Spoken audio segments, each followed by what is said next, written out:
1886 সালে 1 জানুয়ারি শ্রী শ্রী ঠাকুর রামকৃষ্ণ কাশীপুর উদ্যান বাটিতে আম গাছের নিচে কল্পতরু হয়েছিলেন।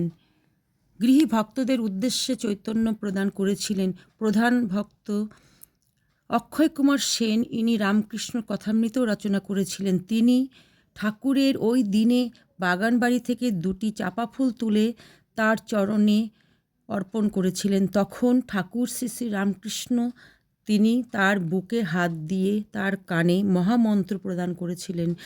তার চরণে বসে থাকা অন্য গৃহী সন্ন্যাসীদের উদ্দেশ্যে তিনি সবাইকে আশীর্বাদ করে বলেছিলেন, তোমাদের সকলের চৈতন্য হোক।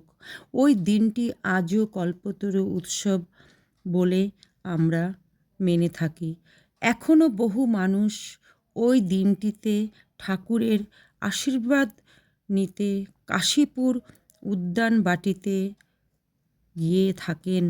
শুধুমাত্র ওই দিনটিতে ঠাকুরের বিশ্রাম ঘরটি জনসাধারণের দর্শনের জন্য খুলে দেওয়া হয়।